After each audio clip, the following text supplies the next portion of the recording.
Yes, Your Honor. It's my understanding the defense is going to call Joe on the ground and recall her. It's my understanding that what she is testifying to at this Everybody time. can be seated. Not you. Oh, okay. Well, you're looking at me. No, there's a whole courtroom full of people behind you. Apparently didn't hear me say sit down. Sorry, Your Honor. Ms. Brown apparently is going to testify that a couple of days ago, or within a very short period of time, Mr. Prince asked her to take a look and do a comparison of Angela Vila's DNA to state's exhibit. I think it's the What is it? defense 3, I think. That's defense 3. It's the swab of the cradle of the phone. This has not been disclosed to the state in any way, shape, or form. And we would object to her testifying about that. She was, in fact, of course, an expert that had been declared by the state. But up until any time, she had not been done that analysis, nor was she in long employed before the law enforcement in the capacity in any way, shape, or form of a DNA analyst. So we would object to any late disclosure of any analysis that she made on that particular item. Mr. Prince? First, I should clarify, it's defense 1A and 1B that we'll be referring to for her. The electropharogram of the swab of 3324, which is the phone cradle. There's nothing to disclose. There's no written report. There's no written finding. I gave her Avila's electropharogram and asked her to make a determination about whether he could be included. She called me last night and said that he could be included or was included, and so I told Mr. Fuchs that just now because she's getting ready to go on after Mr. Noppinger. My reading of the rule doesn't require disclosure of an oral finding. I think it makes it even less of a problem that she's a state expert that they've been in communication with, of course, the whole time. Well, I'm certainly going to give him a chance to talk to her before she testifies. When were you expecting her to testify? After Mr. Noppinger. Yeah. Well, we might need to rearrange that. So. I can call Mr. Bundy next after him if you'd like me to. Need to do it so they have a chance to talk to her and see what she's saying.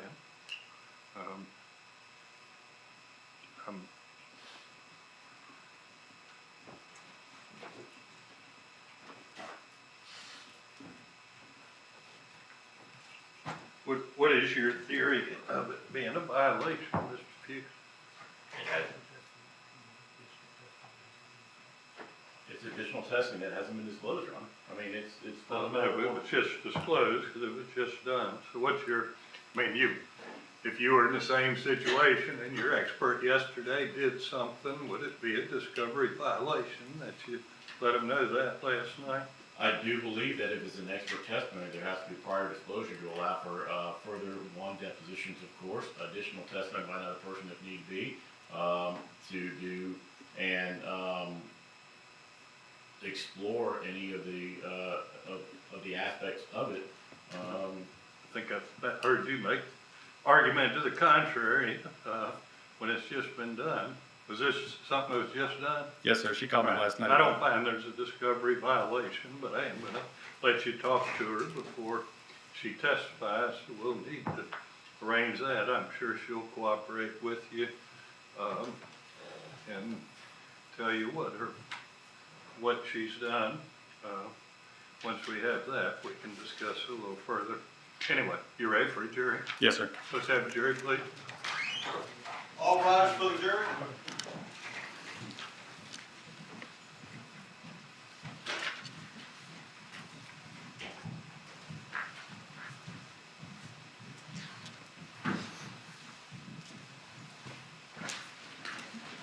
Everybody but the witness be seated, please. If you would face the curtain and be sworn, please. Do you solemnly swear or affirm that the testimony you shall give shall be the truth, the whole truth, and nothing but the truth? I do.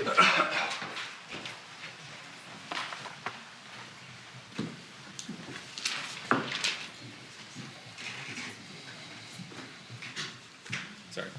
Mr. Noppinger, can you please state and spell your first and last name? Yes, it's Kevin Noppinger, K-E-V-I-N.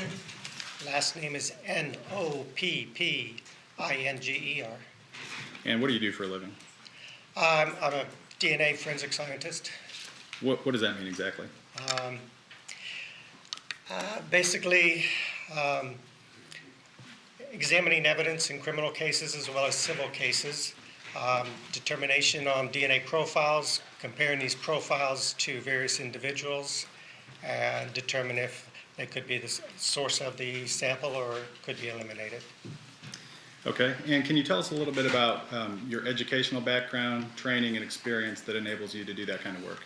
Okay, I started after college in 1978. I started working with the Alabama Department of Forensic Scientists in their crime laboratory. I switched employments in 1982 to the Florida Department of Law Enforcement. All of this was before DNA. We did ABO blood typing and looked at enzymes and proteins. From FDLE, and that'd be 1989, I switched employments to the Broward County Sheriff's Office, which is where I started doing DNA work. 1989, I went to the FBI Academy in Quantico, Virginia for my DNA training. I retired from the Broward County Sheriff's Office. I started a private DNA lab called DNA Labs International, and I left that lab in 2011. I do consulting work since then. I was hired by the U.S. State Department. I worked in Trinidad and Tobago, helping the government set up a DNA database laboratory, as well as trying to get the Forensic Science Center nationally accredited. And also I currently am working with Caribbean Forensic Services. It's a private DNA lab. Recently I got them internationally accredited. They do forensic DNA work down there. Okay, and have you ever testified as an expert in the field of DNA analysis before? Yes, I've testified over 500 times, 8 states, 8 different countries, and majority of time have been for prosecution. Okay. At this time, Your Honor, I tender the witness. Any more now? No. All right, you may proceed. Mr. Noppinger, are there 2 exhibits in front of you, an electropharogram defense composite exhibit 2A and 2B, which is the Profiler Plus and Cofiler electropharogram for the swab of Angel Avila's buccal swab? Yes, sir.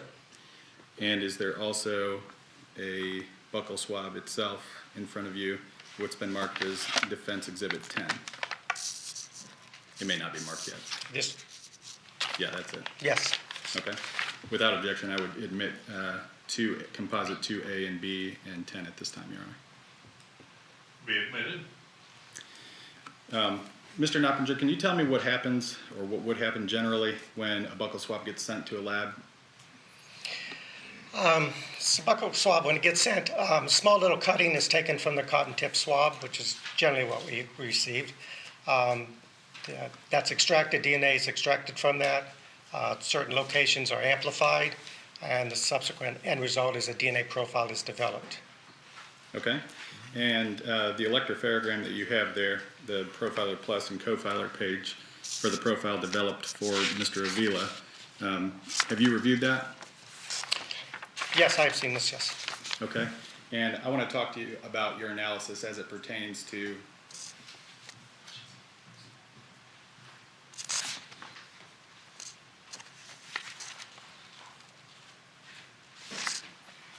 the electropharogram of the swab of the phone cradle recovered from Ms. Peters' home. Have you had a chance to look at that electropharogram as well? Yes, sir, I have. Okay. Already in evidence is Defense Composite 1A and 1B. The Profiler Plus page is A, the Cofiler page is B. So we say 1A and B and State's Exhibit 35 are the same? They're the same, yes, sir. Okay. Mr. Noppinger, can you tell me about the analysis you performed as it pertains to this evidentiary exhibit and comparing Mr. Avila's profile? I compared the DNA profile that was developed from him to this electropharogram to see if it could be included or excluded as a possible contributor. Okay. And you've had an opportunity to review Joellen Brown's findings as it pertains to this evidentiary exhibit as well, correct? Yes, sir. And with respect to the calls she made relative to the different allele that showed up on the electropharogram, did you agree with everything that she found and determined? Yes, sir, I did.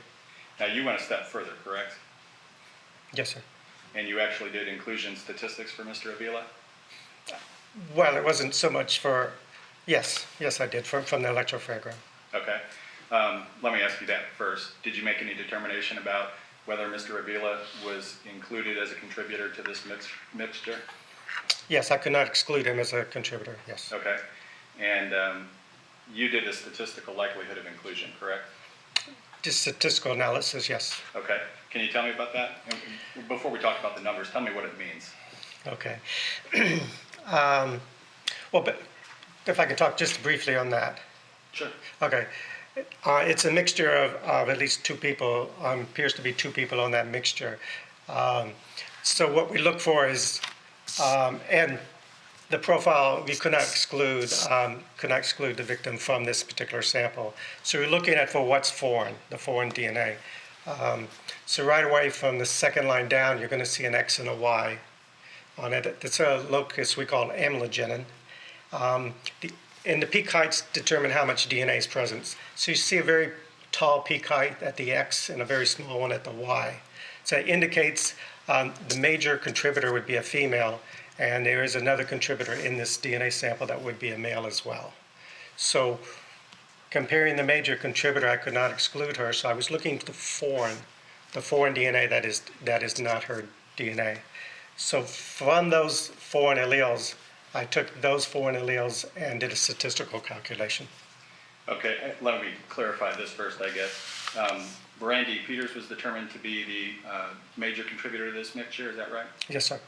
And with respect to Javante Segura and Mr. Henry Segura, the defendant, they were both excluded from the mixture, correct? Yes, sir. Okay.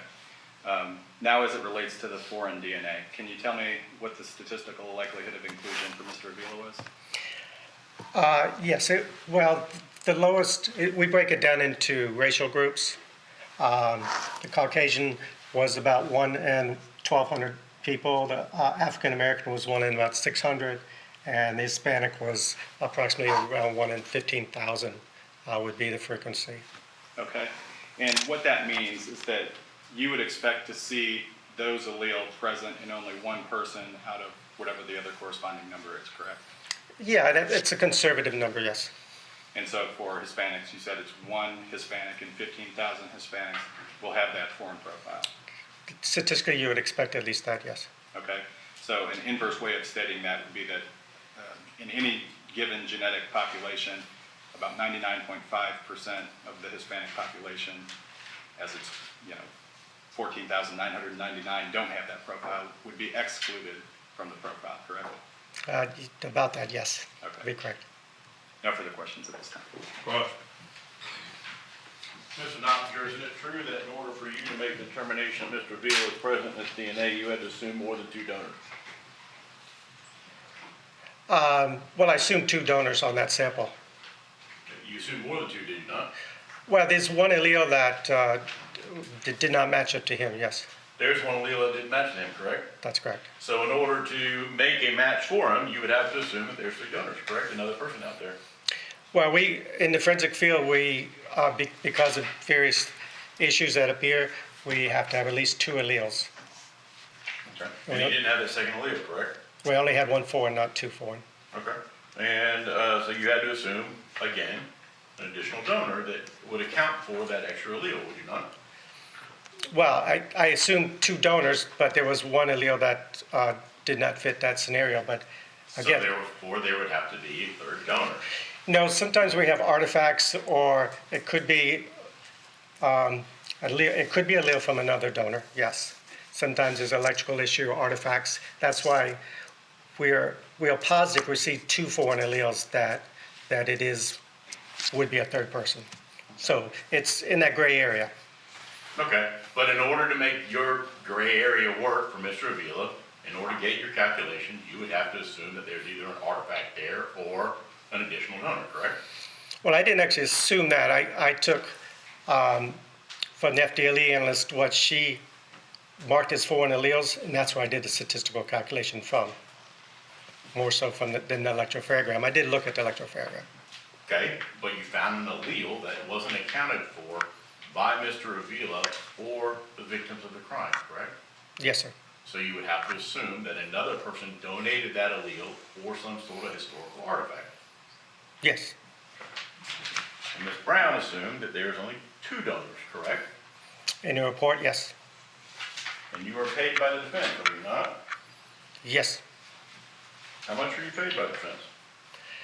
I get paid through the state, but I've been approved for the whole thing for like $5,000, but that's travel and expenses and those kind of issues.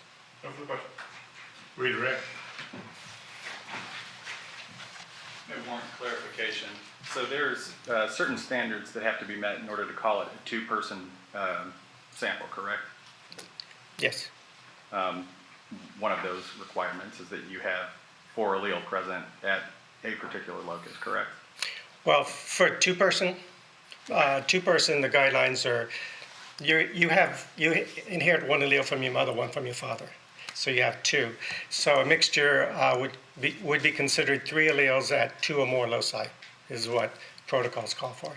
Okay. That would be considered a 2-person mixture. And as you indicate, there is some gray area between, for example, calling something a 2-person mixture and calling something a 3-person mixture. Is that right? Again, the protocol would be because of 2 alleles at each person, you would expect 5 alleles if it's 3-person at 2 or more loci. Okay. And there can be an in-between as well, right? You can have a situation where FDLE phrases it as at least 2, where you have 2 identifiable donors and then potential contribution by some third party that doesn't rise to the level of a clear-cut 3-person mixture, right? Yes, sir. And so that's what we're talking about? In my opinion, yes, sir. Okay. And based on your opinion, you were able to determine that Angel Avila was included as a contributor to the profile developed, the mixed profile developed from the swap of the phone cradle in Brandy's bedroom? Yes, sir. Thank you. No further questions at this time. Any juror have a question of this witness? All right, you can step in. Do we need to keep him any further? Yes, sir. All right, remain with us, please. Your next witness? This time, Your Honor, the defense will call Jason Bundy.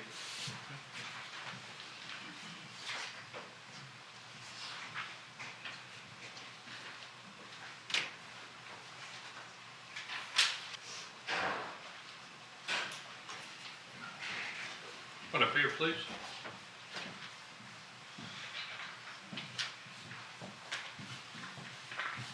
You would face the clerk and be sworn, please.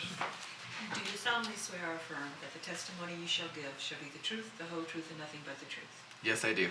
Have a seat. Slide up the rail, please.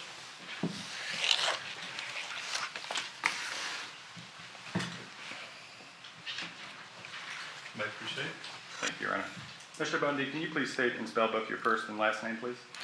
My name is Jason Bundy, Jason Bundy. And what do you do for a living?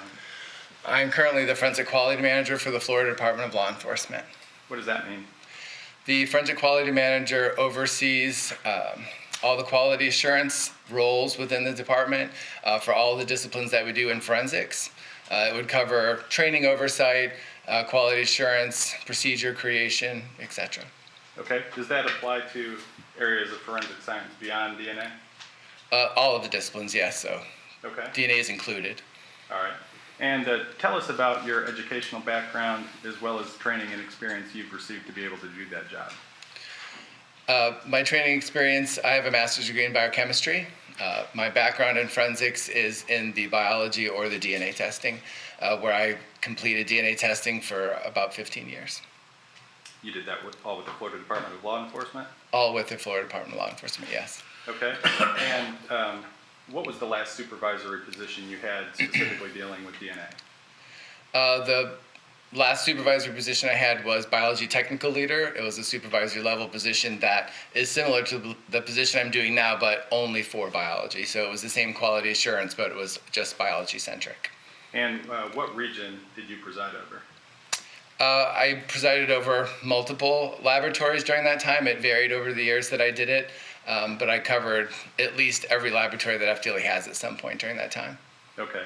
So you were basically the guy in charge of all the DNA analysts, correct? Yes, over different times, but I wouldn't say the analyst so much as the techniques and the requirements that we would be required to do more than the people themselves. Yes, sir. Your job was more aimed at ensuring reliable results and reliable procedures and practices? Exactly. Okay.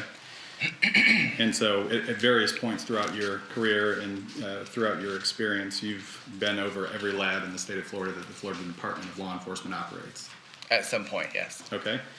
And because you're employed by the Florida Department of Law Enforcement, you can't be hired as a contractor by, like if I wanted to hire you, I can't just come hire you. You work for FDLE. That is correct. Okay. And just for clarity's sake, the Florida Department of Law Enforcement Biology Section receives all evidentiary exhibits from law enforcement agencies and state attorney's office that they need tested for criminal cases, correct? Yes, we receive from law enforcement agencies. Okay. And have you had an opportunity to testify based on your training, experience, and education as an expert in the field of DNA analysis previously? Yes, I have. And approximately how many occasions? About 30 times. Okay. How attended the witness hearing? Any for that? Yeah. Right, you may proceed. I suppose it also bears asking, I know you haven't testified as many times because you were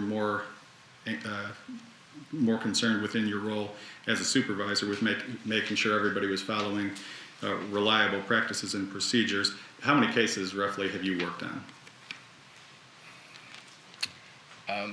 I probably worked at least 1,000 cases. Okay. I'd like to ask you specifically about a profile or partial profile developed from Defense Exhibit 12, which is already in evidence. It was Agency Exhibit 126, FDLE 116, which is a swab of the bath bar in this case. Did you conduct analysis on that? I reviewed this, yes. Okay.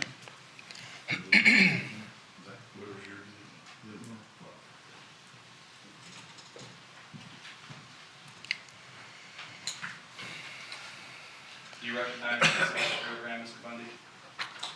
Yes, I do. And I'm going to ask you, I guess, generally for your If it would give assistance as a pointer. Oh, thank you.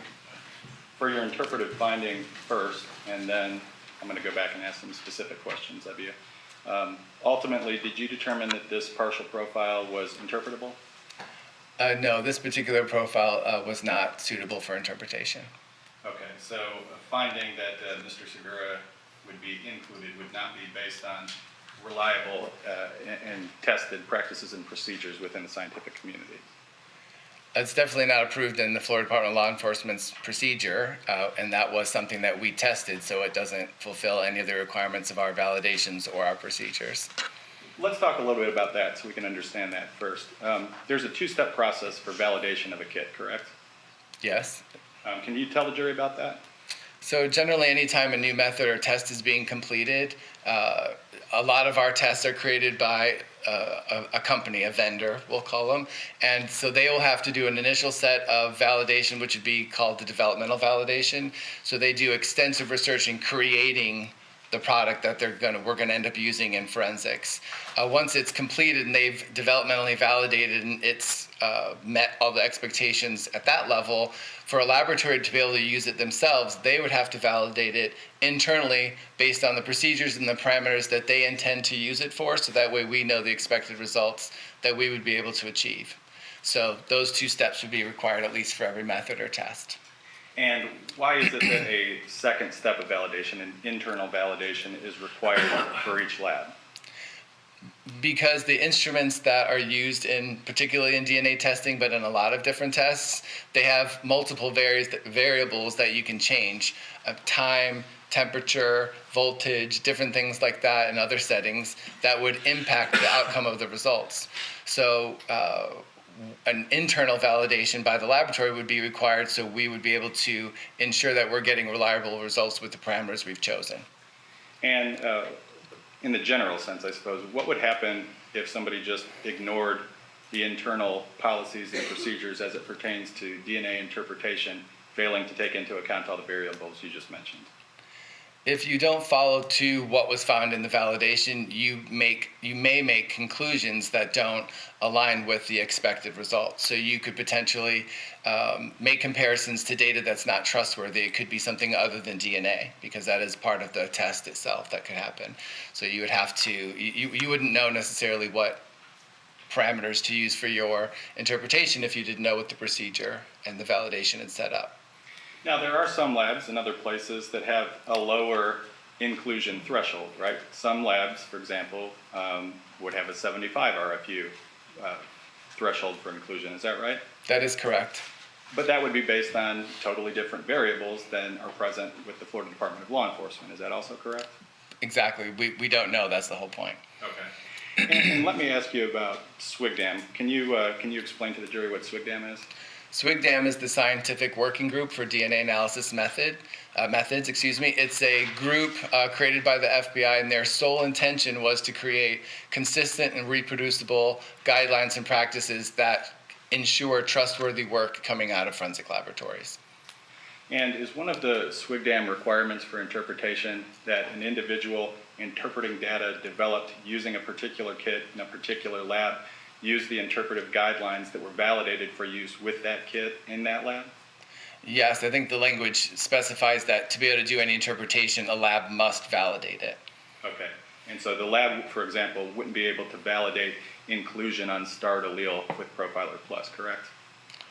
Correct. Because that would be not only a violation of SWGDAM, but of the interpretive guidelines developed for use with Profiler Plus and validated by FDLE, correct? It is not supported by the FDLE procedures, that's correct. Okay.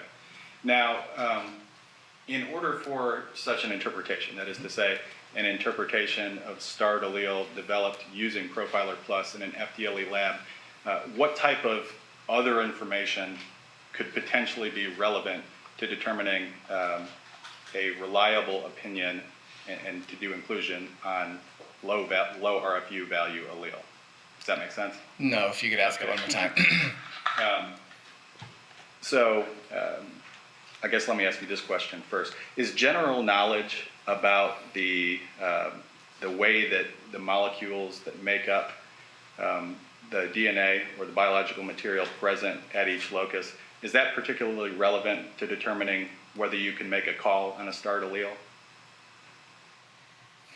Or is the analysis more based on the variables in the instrumentation? It does require both. You have to understand how the test itself works, but that's also what we use to determine what parameters and the types of values of the parameters we're going to use. So it's very difficult to separate the two together. They kind of go hand in hand. Okay. And what did the protocols in 2011, what did the protocols or interpretive guidelines for Profiler Plus dictate with respect to inclusion? The threshold or the value that you would have to achieve as far as how much DNA you'd have was 100. The value was RFU, which is a refractive unit, so it's 100. Okay. And for exclusion, what was the threshold? 50 in the same unit. Okay. And so at that time, it would have been inappropriate to do inclusion on any allele that was less than 100 RFUs, correct? That is correct, per our procedures. And that would, to do so would be a violation of the SWGDAM requirements, correct? It's a bit of an extrapolation, but yes. I mean, to the extent that SWGDAM requires anybody doing analysis of a data set developed within a particular lab on a particular kit, it would violate that principle, correct? Correct. They're not doing it to validated work on that instrumentation. Because that instrumentation has been extensively tested on all those different variables you talked about within that particular lab, correct? Correct. And the instrumentation itself has a big impact on the test results that are produced, correct? Absolutely correct. Okay. And in fact, the kits are constantly being updated, is that right? Yes, they've changed many times over the years. And FDLE has used different kits over the years as well, correct? Absolutely. So for example, after Profiler Plus and Cofiler, FDLE switched to, as an example, Identifiler and Minifiler, right? Identifier Plus, yes. Yes, sir. So let's talk specifically about this data set right here. In a general sense, I want to talk about, I guess, amylogenin first. What does the reading depicted on this electropherogram tell us about contribution to this mixture? Amylogenin is this area here. that's labeled with an X and a Y. And what amylogenin is a gender marker. So generally males have both an X and a Y, and a female will have two X's. Obviously, you don't see two X's on the graph. It just makes the peak twice as tall.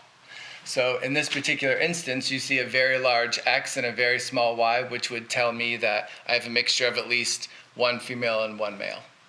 And what, if anything, does the peak proportion tell you? The 1,041 RFUs for the X marker and 85 for the Y? That would designate to me that I would expect the female contributor of this to be larger than the male contributor. And the amylogenin marker is the easiest generally to amplify. Is that true? Easiest meaning you get the largest result, yes. So you would expect with an 85 value for the male marker that any male DNA showing up in this sample is going to be very, very low level. Is that true? It is a low contribution, yes. And that's going to be problematic for doing inclusion at any other locus. True?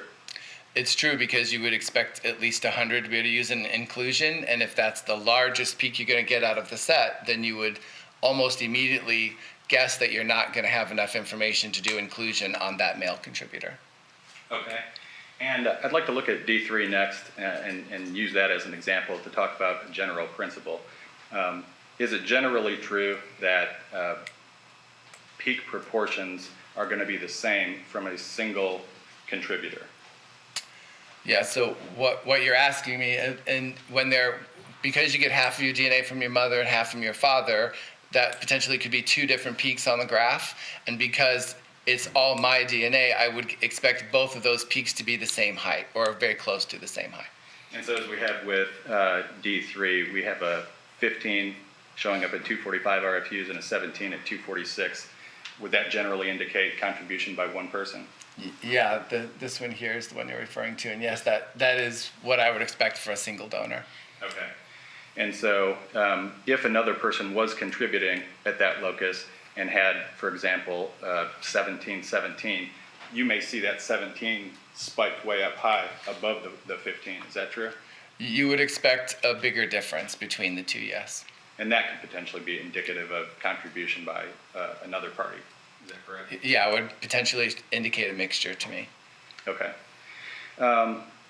I also want to look carefully down at D5 and ask you in general about the dyes used during the amplification process and how that can potentially show up in skew results. Can you tell us about that? So each row on this graph is separated for us to be able to see them in our test by a different dye. So when we're doing our testing, they're separated from left to right by size and from up and down by color, by dye. So dyes may overlap, and so the test was created that you'll get the least amount of overlap between colors when you're trying to achieve your result, but we know that there's overlap. Sometimes that shows up. So particularly in the third column, we know that we have a standard that's not shown on here that sometimes has a very clear pattern that's identifiable sometimes in that third row, excuse me. And on the third row here, which encompasses the locuses D5, D13, and D7, when this sample was run on Profiler Plus, did it produce a dye pattern on the third row? It did. You can see a really obvious example of these two peaks here, this single peak and potentially that peak there, which don't line up to any of the areas of our testing, so it's obviously impacted by that standard. Okay, and did that also impact any of the peaks showing up under the listed locus? Yes, I considered that the contribution of this peak here to include enough of it that it removed the ability to identify that peak as potentially also DNA. And when you say you could eliminate it as DNA, what does that mean exactly? Does that mean that the peak showing up is just dye and not actual biological material? What I mean by that is we had mentioned two thresholds, 50 being the minimum amount to identify it for exclusion or as a DNA peak at all, and then 100 is enough information that I would trust it to be able to do inclusion statistics to it.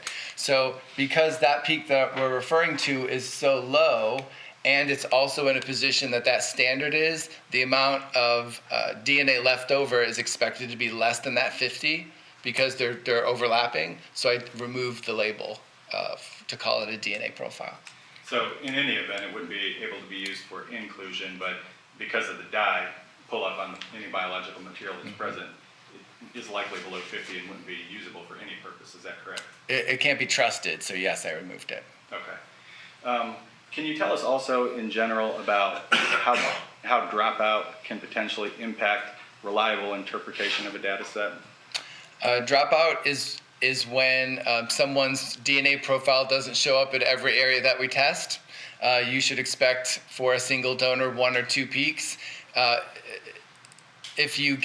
Once you start getting a low-level DNA profile, the balance of those 2 peaks that we refer to also can get very broken, and sometimes the peak disappears altogether, and that's what dropout would be.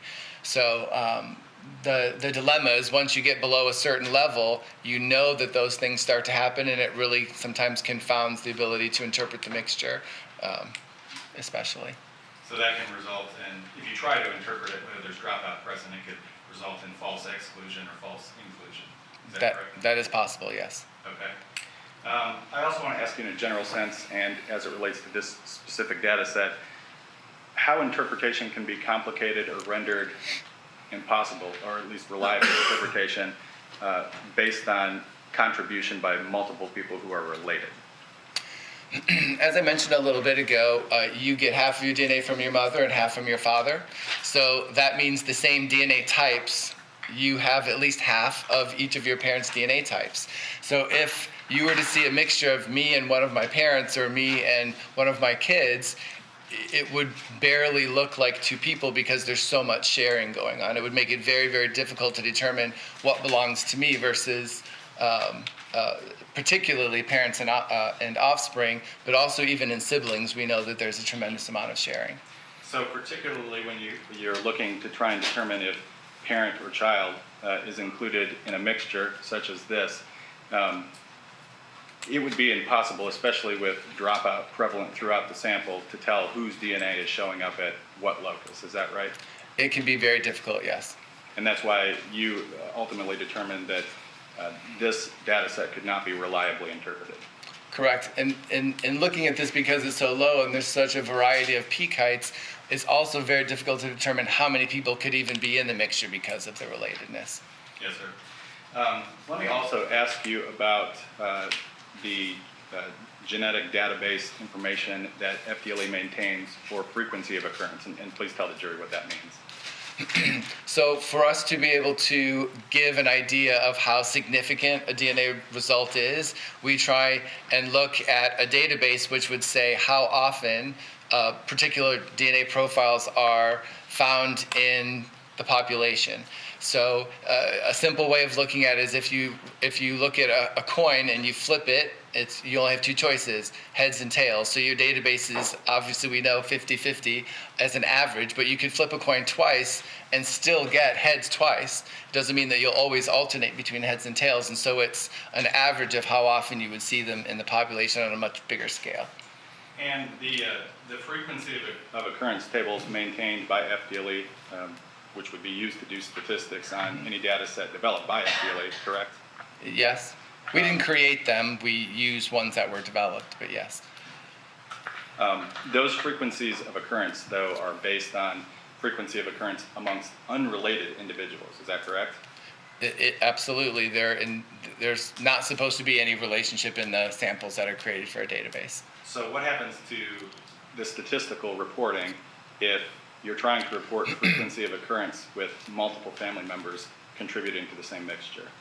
So if I use the same analogy of the coin flipping and I pulled out some change from my pocket, you would expect that every one of those coins would be heads and tails. That's your random population. But if I knew family members were going to be in there, I could take some of those coins away and make heads on both sides.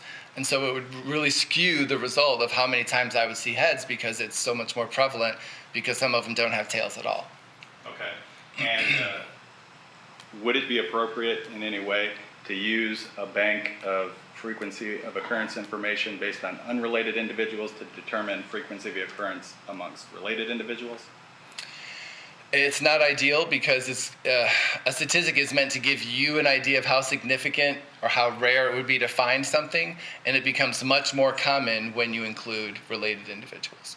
Since, particularly with a parent and child, they necessarily share DNA, correct? Exactly, half. Yes, sir.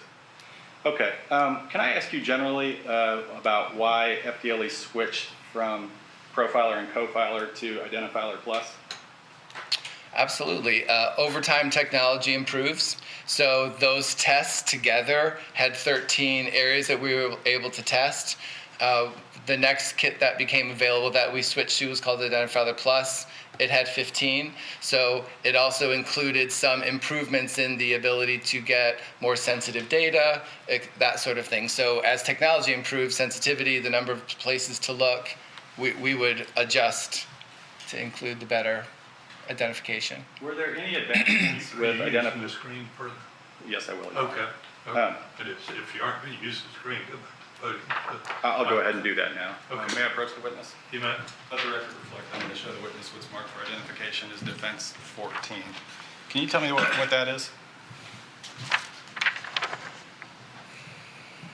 It's another electropherogram for the same item, I think, but run through Identifiler Plus. 4 years after the Profiler Cofiler run, correct? That is correct. So a data set was developed from the swab of the bath bar on Identifiler as well. Yes, it was tested again. Okay. I'd like to talk to you. Is that a true and accurate depiction of the data set for the swab of the bath bar? Yes. Okay. At this time, Your Honor, I would request to move into evidence this exhibit as defense 14. Any objection? There. Be admitted.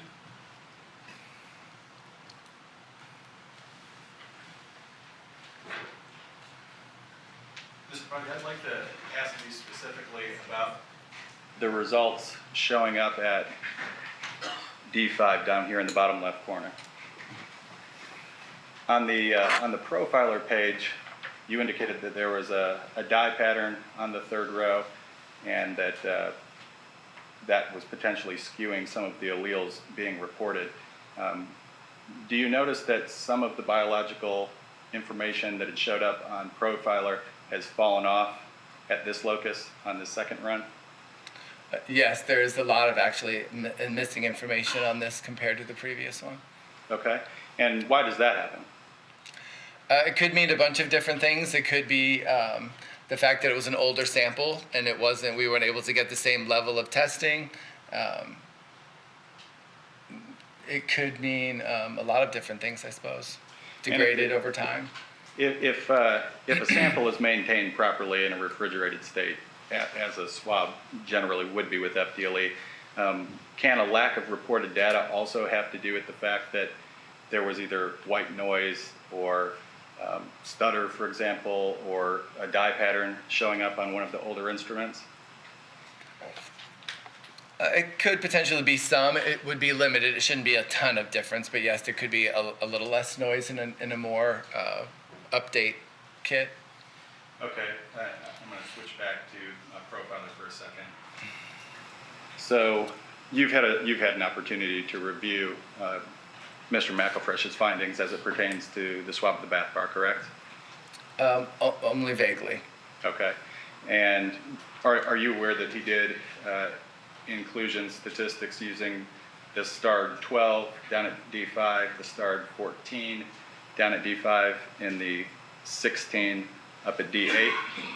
That is the only part that I am aware of, yes. Okay. And the only two allele foreign to the victims on the profiler page were the starred 12 at D5 and the starred 16 at D8. Is that correct?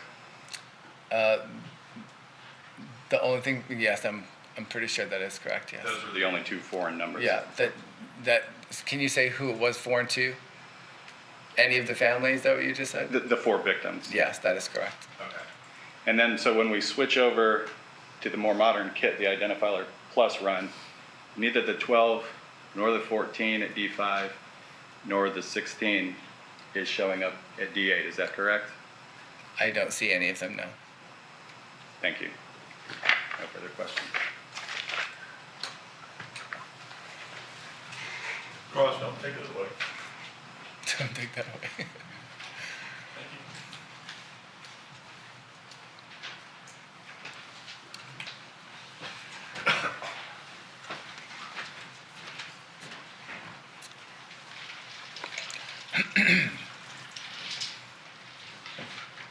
Take a look at the defense exhibit number 12. You say the star 12 here is one that's a star number, and for FDLE's guidelines, you cannot, or rules really is what y'all have, you cannot use this because it's lower than 100, correct? Yeah, so it would be suitable for exclusion but not inclusion. Okay. But we're really talking about a 98, correct? Yep. So the rules are hard and fast with FDLE, correct? Yes. Okay. But you would agree with me that SWGDAM aren't hard and fast rules, they are more of guidelines, correct? The entire process is a guideline, yeah, for a SWGDAM. All right. And you would agree that something, if this 12 was 100, there really isn't a whole lot difference between 12, 100, and 98, is there? No, they're very close. Yeah. Now, there were a couple of issues with FDLE at the time about making low RFU determinations or something along those lines with this case, right? I guess some. Yeah. And as a result, FDLE recommended that Dr. McElfresh actually go back and review all of this stuff to make sure that FDLE was in fact interpreting things correctly, right? I wasn't part of any of that discussion that I'm aware of. Okay.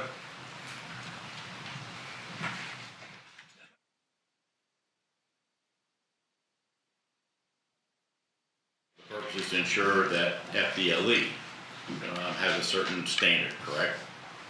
Our procedures do ensure consistency, yes. Okay. And that consistency standards that you utilize are set up for the purposes, of course, the instruments are the instruments, right? Not sure In part, I okay. heard a question in there. You're set up to make sure accuracy, consistency, Yes. right? Mm-hmm. Instruments don't really vary once you do those establishments, correct? No, we continually check them to ensure they don't drift. Right. You're also, as another part of the interpretation of standards for Florida Department of Law Enforcement, in order to ensure consistency, you also have analysts as well, correct? Yes, of course. And that's really a two-part system there. You've got the analyst that's reading the data and the instrument itself, correct? Absolutely. Instrument really isn't changing a whole lot. The instrument's going to give you the readouts it gives you, right? Yeah, you would expect them to be very consistent. Right. But you would also agree with me that Florida Department of Law Enforcement has different analysts of different educational levels, of different experience levels, and things along those lines, correct? Yes, they all have all gone through the same training program for interpretation in our procedures, though. But in making those interpretations, you would agree, once again, of course, that experience in certain situations and knowledge certainly goes towards interpretation of the data that's come out of the instrument, correct? Absolutely, experience is always going to help, yes. Okay. And you really can't make a standard for, say, Jason Bundy, who's got 15 years of experience, but not necessarily, and have the exact same, you can't have a different standard for Jason Bundy, who's got 15 years of experience, as you do from John Doe, who only has 2 to 3 years of experience, correct? You can't vary that? No, of course not, but that's because our training is meant to help fill in any space gaps of experience and, Sure. and the limitations of the procedure. So both of them are intended to close the gap between levels of experience. And then you set those 100 RFU guidelines and the other guidelines that FDLE does to also aid in that as well, correct? Thresholds aren't designed to change the level of knowledge about what's happening so much as what the instruments are capable of. But it's also what the analysts are capable of, are they not? I would say the analyst portion is probably the ability to look at complex mixtures and stuff like that, such as this case, and be able to decipher what's in there, what could be impacting it. That's where experience probably plays more into anything else. Correct. So experience plays more into that than anything else, right? And certainly someone who has experience in dealing with ORFUs over a lifetime, as well as developing the databases and testing, would certainly have much more experience than those of FDLE, and therefore may be able to vary from those guidelines a little bit more than one of your analysts of John Doe, for instance, of 3 years. Well, the biggest difference would be that someone outside of FDLE is not limited to FDLE's SOPs or procedures then. Right. So that would change the rules altogether. Certainly, and I noticed that during your testimony, you're very specific that these rules apply to the Florida Department of Law Enforcement. Someone who's not FDLE, they don't necessarily apply there, and it's not abnormal for them to vary a little bit in using their experience and education and making these interpretations of low RFUs, correct? No, I would expect some variation on interpretation. And in fact, we have interpretation variances between you and Joe Ellen Brown, correct? That's true. I noticed you eliminated one in your making your determination, you eliminated one that she didn't. Correct.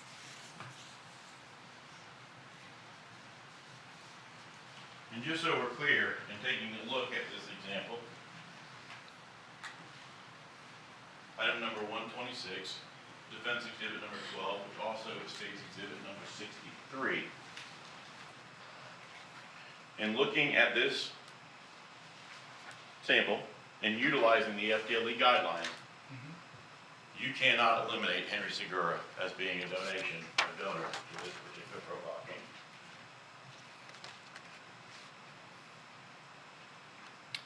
Well, I think the dilemma is that, again, based on our procedures and how DNA interpretation, even from SWGDAM, is recommended, is you have to look at the DNA results first and determine if something is interpretable or not before you make any comparisons.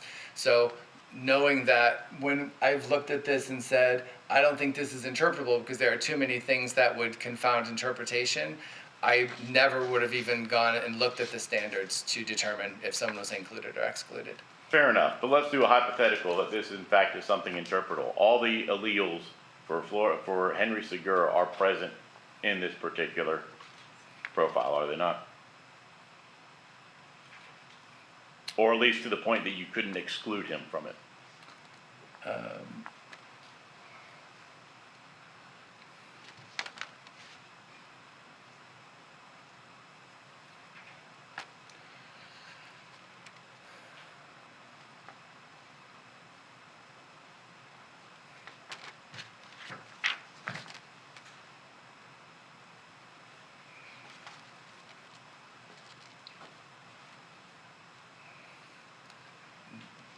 There's enough overlap that I wouldn't automatically exclude, especially in a mixture.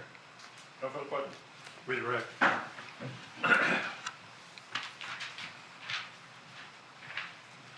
While Mr. Bundy, I don't think that anybody would dispute an analyst's experience is certainly important. The whole point of the validation study within a particular lab is focused on the variables inherent to the kit, correct? And you mentioned some of those variables.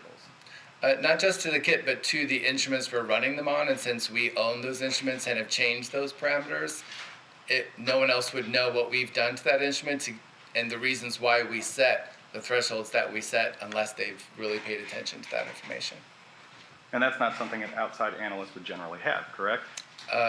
Not that I'm aware of, no. Okay. And that's exactly the reason why SWGDAM requires that anybody interpreting a data set developed within a particular lab on a particular kit use the interpretive guidelines set by that lab. Is that right? Yes, that's exactly why. And in terms of excluding Mr. Segura as a contributor, where you have a sample where potentially somebody related to him is contributing and also have prevalent dropout throughout, can you explain why that would create a problem with excluding him? If there was offspring, for instance, in this mixture of his, half of all the DNA types would be present, which would be enough for me to say exactly like I said a minute ago, that I wouldn't automatically exclude him from it. Yes, sir. Thank you. No further questions. All right, any juror have a question of this witness? All right, you can step down.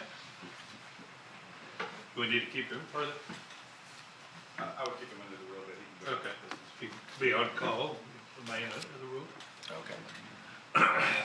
Next witness. All right, this time the defense would like to call Joanne Brown. Oh, so we haven't dealt with what we did deal with this. You need to call somebody else.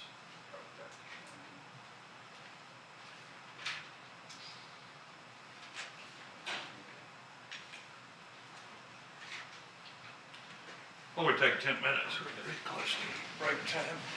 Didn't get organized.